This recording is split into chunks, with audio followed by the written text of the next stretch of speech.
much. The Chair recognizes the gentleman from California, Mr. Rohrabacher. Thank you very much to all of the leaders who have provided their time and effort to make sure this hearing, which is an incredibly significant hearing, is happening. And let me thank Mrs. Tahmooressi for sending me a tweet the other day to draw my attention to something that I didn't know this was even going to happen. And so I did redo my schedule. Thank you. We are defining ourselves today. We define ourselves by our actions, especially in times of crisis. Andrew defined himself. At a time of war, he joined the United States Marine Corps.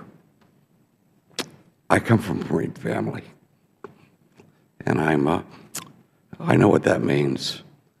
And I'll just say that I also know that Andrew did not do anything intentionally wrong. I went to Tijuana and I retraced his steps.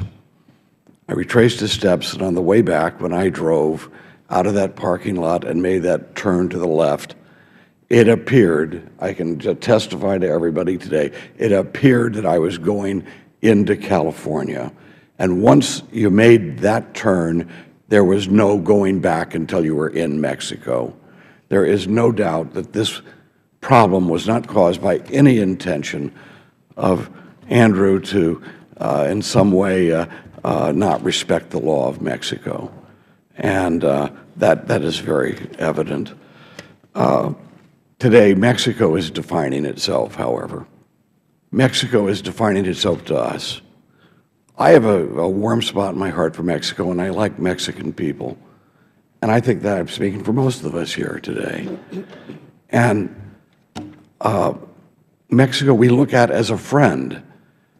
I hope the people of Mexico are listening, because if this thing isn't cleared up soon, there will be hostility that they don't deserve being heaped upon them, because they will be proving themselves to us that they aren't our friend, and that we shouldn't treat them that way. If they treat an American hero like that, we can no longer treat Mexico as our friend. I would hope in a very short time we can celebrate together with the people of Mexico, with you, and re-cement a friendship. But it will all depend on whether they do the right thing now.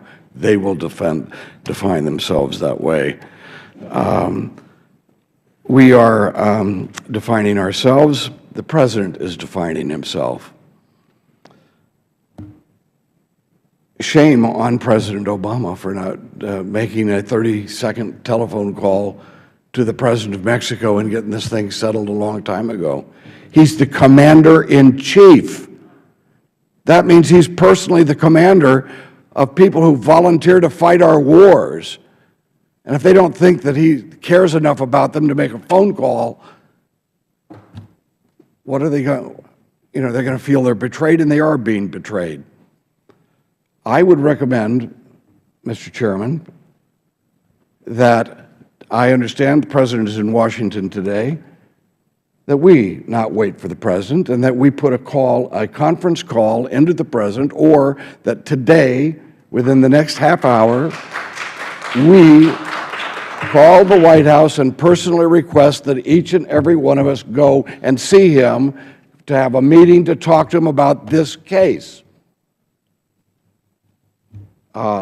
This has gone on long enough. We've got a hero in Mr. Rohrabacher, the Chairman would like to respond. If the gentleman will yield, I will just relay that I myself, as well as Mr. Matt Salmon, in meeting with the Vice President, relayed that request that the President do make that phone call. And I would suggest it's quite appropriate for other members here, likewise, to contact the White House and make that request.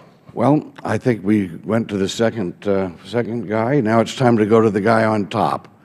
And I would ask my colleagues to join us today in that telephone call. And finally,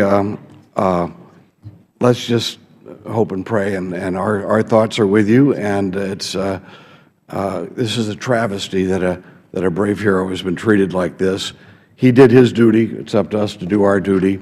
The President of the United States is not doing his, so let's act on this. Thank you very much.